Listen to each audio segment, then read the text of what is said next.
99% of people are not willing to do what it takes to make their dreams come true.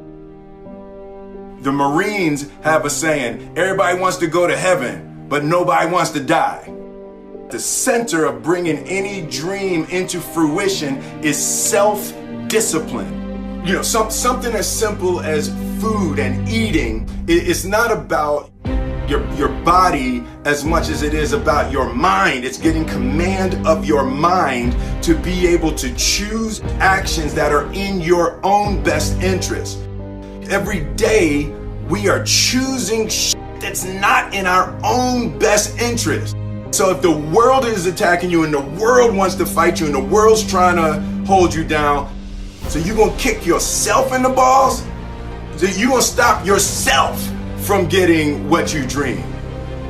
And I think the word discipline has kind of gotten a bad name. We think about it in terms of punishment. I'm not talking about discipline in that way. I'm talking about discipline in the sense that you forego immediate pleasure for the exchange of long-term self-respect. I believe that self-discipline is the definition of self-love. That when you say that you love yourself, that means that you have behavior towards yourself that is loving. Self-discipline is the center of all material success. You cannot win the war against the world if you can't win the war against your own mind.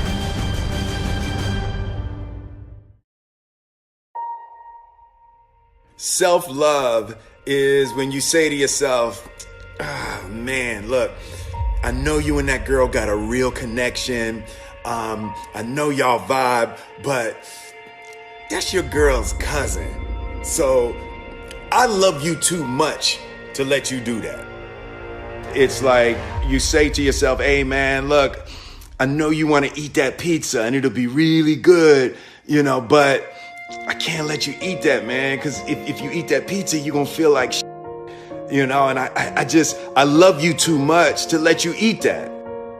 Self-love is, hey, look, I know you got a test on Monday, and I know you really want to go out with your friends. It's Saturday night, you want to go out, but if you fail that test, you're not going to feel good about yourself. I love you too much to let you go out tonight. Self-discipline is self-love. If you want to be happy, you have to love yourself, which means you have to discipline your behavior. The road to sustained happiness is through disciplining your behavior. We tend to base our self-esteem on what other people think. And that's not really self-esteem. Self-esteem is supposed to be how we feel about ourselves. And I was just saying how dangerous it is to allow other people to determine how you're going to feel about you. And it's kind of like looking into a broken mirror. You're going to look in a broken mirror and then change your face to try to look good in this defiled, busted, broken mirror. And it just, other people's opinions is a really way to determine how we feel about ourselves.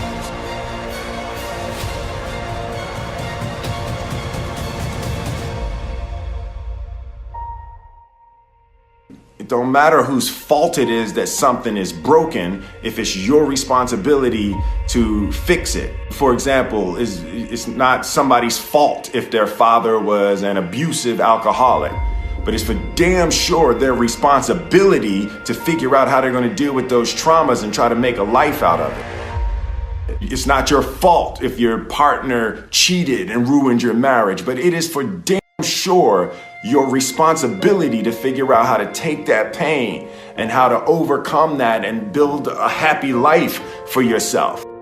Fault and responsibility do not go together. It sucks, but they don't. When something is somebody's fault, We want them to suffer. We want them punished. We want them to pay. We want it to be their responsibility to fix it. But that's not how it works, especially when it's your heart. Your heart, your life, your happiness is your responsibility and your responsibility alone.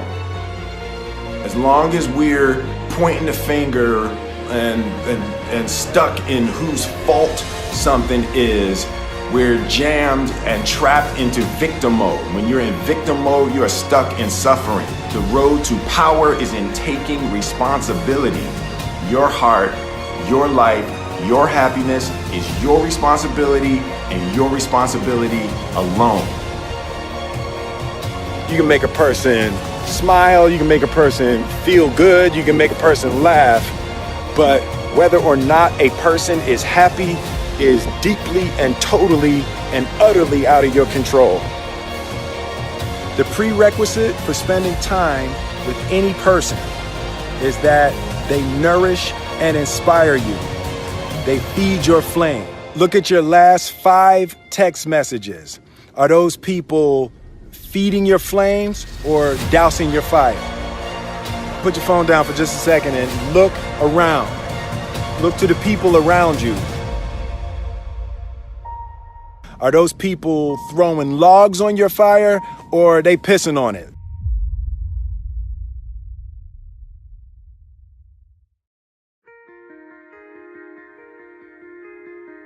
I want my life, I want my work, my family, I want it to mean something. And it's like, if you are not making someone else's life better, then you're wasting your time.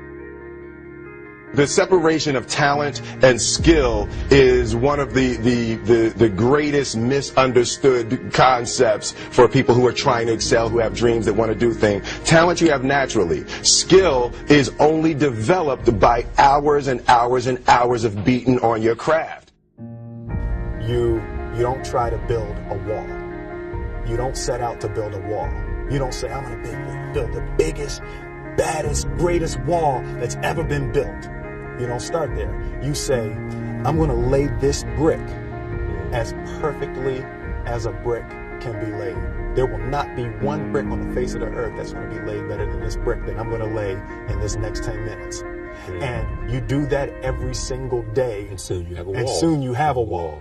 And I think psychologically, the advantage that gives me over a lot of people that have been in competition with in different situations is it's difficult to take the first step when you look how big the task is.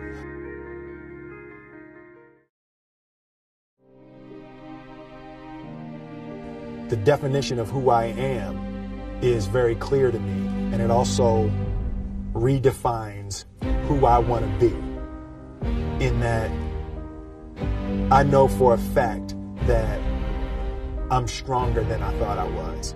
You know, you can't help but ask yourself the question, what would I do if I was in Muhammad Ali's shoes? I'm motivated by fear. I hate being scared to do something.